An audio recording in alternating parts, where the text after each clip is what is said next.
عام طور پر مریضوں کی یہ عادت ہے کہ جب انہیں پخانے کے ساتھ خون آتا ہے وہ کہتے ہیں مجھے بواسیر ہے۔ اس کے بارے میں ضروری ہے کہ معالج تفصیل کے ساتھ پوچھے کہ کیا آپ کو مسے بنے ہوئے ہیں، موقع ہیں۔ اگر مریض کہتا ہے کہ ٹھیک ہے مجھے موقع ہیں تو پھر یہ واقعی بواسیر ہے، اس کے تحت اس کا علاج کریں۔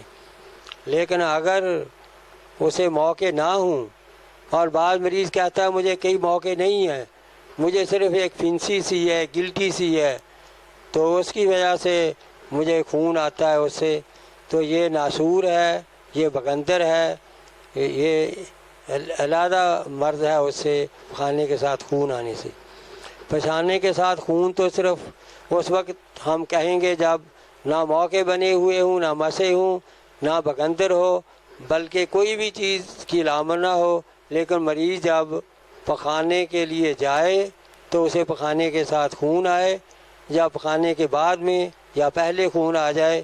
اس میں اصل وجہ آنتوں کے شدید زخم ہوتے ہیں جن سے خون بہتا ہے اور وہ پخانہ کے ذریعے جو ہے خارج ہوتا ہے۔ ایسی جو ہے مرض کا آنتوں سے خون آنے کے بارے میں آج میں گائیڈنس دے رہا ہوں، اور یہ آنتوں کی زخم کی وجہ سے آتے ہیں۔ اس میں آپ کو اکسیر بادیان 2 گولی صبح دیں۔ اکسیر بادیان کا نسخہ ہے سونف، ہلدی، ملٹھی تینوں عام وزن گرائنڈ کر لیں، گوند کیکر سے نخودی گولیاں بنا لیں، وہ 2 صبح دوپہر شام۔ کثرت طمس والا مرکب، یہ جو حضرت صاحب نے طمس کے مرکبات میں لکھا ہے، کثرت طمس کا مرکب، یہ آدھی چمچی صبح دوپہر شام۔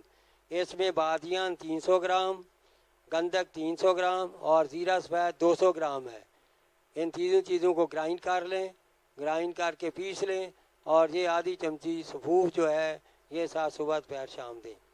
7 سفوف مفرہ جدید آدھی چمچی صبح شام، جس کا نسخہ میں نے پہلے بتا دیا ہے۔ بعض مریضوں کی یہ مرض اتنی پرانی ہوتی ہے، مزمن ہوتی ہے اور اتنی شدید ہوتی ہے کہ کسی بھی دوائی سے ان کو فرق نہیں پڑ پاتا۔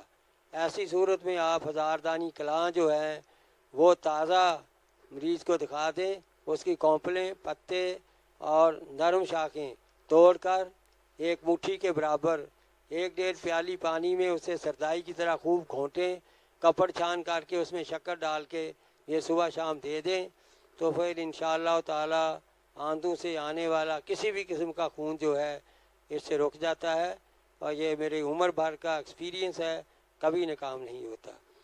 اس میں یہ ضروری ہے کہ آپ الرجی ہو غدی یا یہ پخانے کے ساتھ خون آتا ہو، غذا ضرور ہے، غذا میں مولی، گاجر، شلجم، کدو، ٹینڈے، گھیا توری، مونگی کی دال دیں، اور مسالوں میں کالی مرچ، ہلدی، ادرک، لہسن، دھنیا، زیرہ سفید اور پھیکا سا نمک ڈالیں۔